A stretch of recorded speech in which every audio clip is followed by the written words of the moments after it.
আসসালামু আলাইকুম দর্শক। ঐকমত্য কমিশনের আলোচনায় সম্ভবত জট বেঁধেছে ভালোই। এখন অনেক বিষয়ে কাছাকাছি আসার পরেও দেখা যাচ্ছে যে চূড়ান্ত নিষ্পত্তি হচ্ছে না। সেই বিষয়ে রিপোর্ট করেছে প্রথম আলো। ৩ বিষয়ে আলোচনা, কোনো সিদ্ধান্ত হয়নি।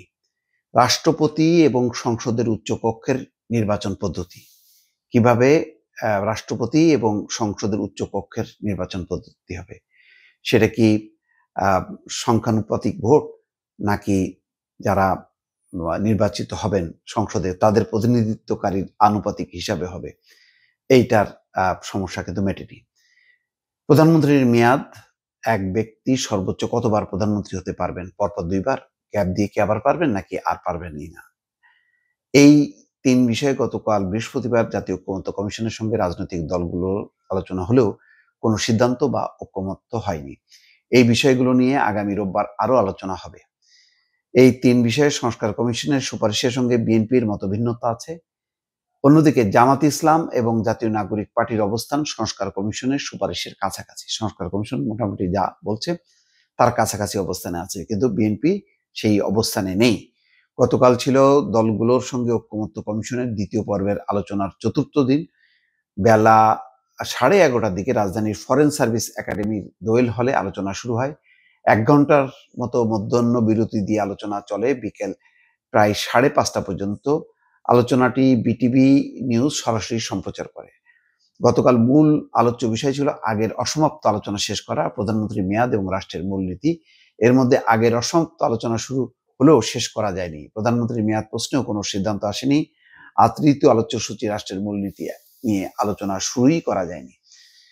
গতকাল সকালে রাষ্ট্রপতির পদে নির্বাচন পদ্ধতি নিয়ে মুলতবি আলোচনা শুরু হয়। এ বিষয়ে ২ ঘন্টার বেশি আলোচনার পর প্রশ্ন আসে, সংসদের দ্বিকক্ষ বিশিষ্ট হচ্ছে বলে হচ্ছে কিনা, দ্বিকক্ষ বিশিষ্ট হচ্ছে কিনা, হলে উচ্চকক্ষের নির্বাচন পদ্ধতি কি হবে? আগে এই বিষয়ে সিদ্ধান্ত হওয়া প্রয়োজন। আগে তখন রাষ্ট্রপতি নির্বাচন নিয়ে আলোচনা মুলতবি রেখে দ্বিকক্ষ সংসদ গঠন নিয়ে আলোচনা শুরু হয়। সংসদে দ্বিকক্ষ করা এবং উচ্চকক্ষ ১০০ আসন করার বিষয়ে এক ধরনের ঐকমত্য হলেও নির্বাচন পদ্ধতি নিয়ে কোনো সিদ্ধান্ত আসেনি। অবশ্য এর আগে গত মঙ্গলবারের আলোচনায়ও একই ধরনের পরিস্থিতি।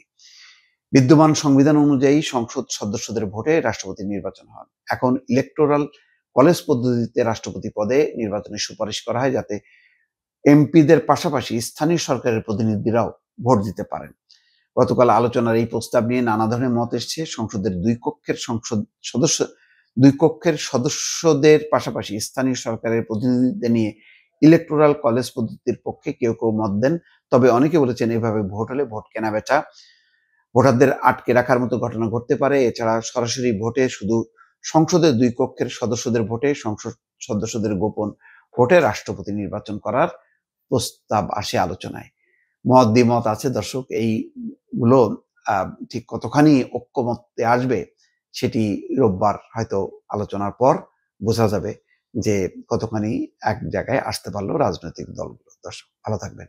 আল্লাহ হাফেজ।